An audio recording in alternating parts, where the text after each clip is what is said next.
tungkol sa usap-usapang umano'y kulto sa Surigao del Norte.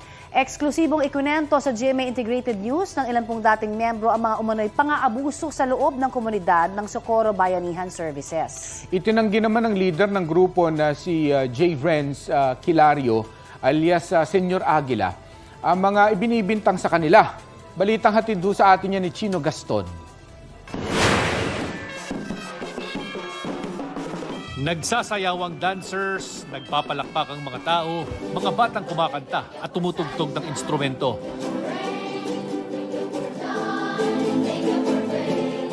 Ganyan ang malabiestang pagsalubong sa aming team nang magtungo kami sa Sitio Kapihan, ang sentro ng komunidad ng Socorro Bayanihan Services. Naroon ang leader ng grupo na si J. Renz Kilario alias Senyor Aguila at senior leaders na sina Karen Sanico at Mamerto Galanida. Ang grupo nasa sentro ngayon ng kontrobersya dahil sa iba't ibang aligasyon.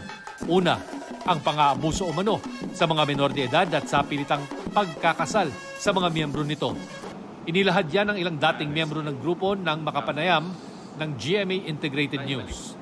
Kahit ayaw nila sir, kasi pinipilit sila sir, wala silang magawa, line by age. Pagkatapos nun, magsiselect sila kung yan na yung asawa mo, may nami-marriage ng 12 sa lalaking edad ng 20, gano'n, may 23, 14. After 3 days, kung hindi pa nakuha ng lalaki yung babae, ipapatawag niya ni Senyor Aguila sir. Tapos pagpatawag niya niyan, sasabihan niyang, bakit hindi mo pa nakuha? Dapat i-rape mo na yan kasi authorize ka na. Isa raw sa mga pinilit ikasal, si Jane, hindi niya tunay na pangalan. Naog ko kay kung atong giminjo ko nga 14 pa akong edad, unja 18 agi Paris. Unja, gipugos man mi kay kung dili ko no may musunod sa ilang sugo, may imperno ko no may kung time nga gihanjo kong Senyor Aguila, makighanjo si Jan nga makig-6 tungod kay tawhanon pa si Jan anihanglan pag usa ka butang. Unja, umukay wa ko yung sugot kay. Kwento pa ng dating bantay raw sa bahay ni Senyor Aguila na si Mark, di rin niya tunay na pangalan, ilang beses daw niyang nakitang may mga dinadala roong babae kapag gabi. Bago papasok sa kwarto, pinapainom muna lang isang baso na gatas o cider juice. Tapos, doon na, kinabukasan na makalabas. So hindi pumapalag yung mga babae? Hindi kasi may kapalit naman doon papunta ka sa langit. Bukod dito, may iba pa raw nakita si Mark. Sa ilalim may mga underground na mga hindi nila alam. Karaniwan sa mga armas. Sinasabi nila na wala daw silang armas. Pag walang armas, ba't may armas doon sa kwarto? Parati pa kami nagdadala ng impor. Ang isa sa dating miyembro ng grupo na si Jason, di niya tunay na pangalan, isinama raw sa private army ni Senyor Aguila. Kami po yung private army ni Senyor Aguila. Isa po example doon yung sa election sir. Kami po yung pinadala niya. Kami pa yung naging goons, bali, yung seguridad ng mga kandidato. Ayon kay Jason, isang normal na religious group at people's organization ang Socorro Bayanihan Services nang sumali siya rito. Pero nagbago raw ang lahat nang dumating si Senyor Aguila. Pag dating niyang by 2017, lumating si J. Renz at siya ay nagpakilala na siya ay isang Salvador El Mundo o Mesiya, sir. Kaya lahat naniwala, nadala din kami, sir. By the 29, yung Lindon, sir, pahayag siya na umakyat kami ng bundok. Kaya umakyat kami lahat.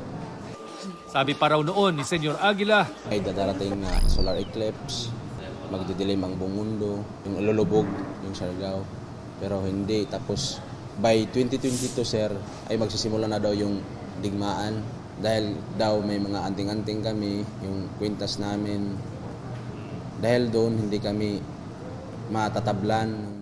ipinakita rin ni Jason ang ilang beklat sa kanyang braso dahil daw sa pinagawa sa kanilang sandugo o blood compact. Sa pagharap ni Kilario alias Senyor Aguila sa amin, marin niyang itinanggi na namimilit sila ng menor de edad na magpakasal o pilit ipinakakasal ang mga miyembrong may mga asawa na pero hindi sumapi sa kanilang komunidad. Itinanggi rin niya ang sapilitang pakikipagtalik sa mga babae. Hindi yan ang nangyayari dito. Kasi bakit Anong pinipili? Wala naman ganyan na nangyari. Mix and match daw sila. No. Against their will. Walang nangyari na. Nangyari ba dito? Sabihin, kahit mga tao, isa-isahin nyo.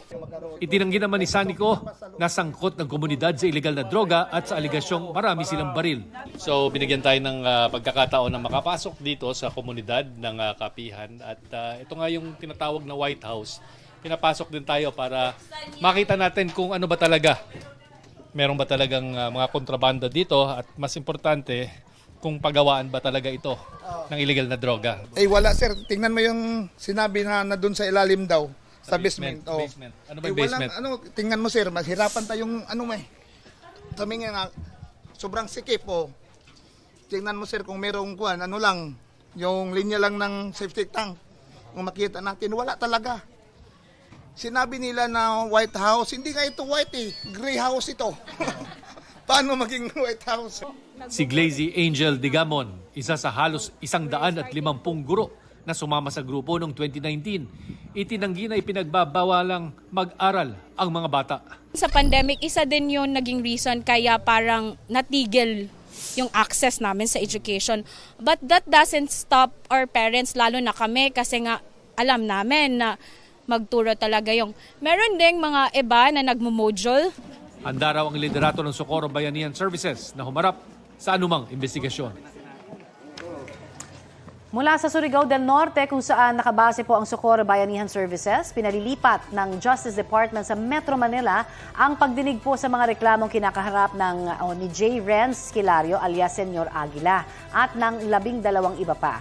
Kahit kasi noong Hunyo pa inihain ang reklamo, wala pa ring preliminary investigation dahil po sa kaliwat ka ng motion to inhibit ng grupo.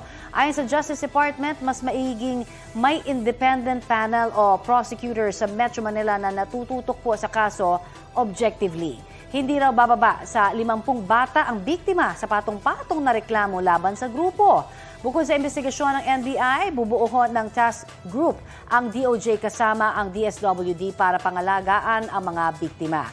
Tinawag ng DOJ na parang sindikato ang Socorro Bayanihan Services. In the guise of religious freedom yan, pero there are metes and bounds by which you can respect religious freedom if it goes against human decency already.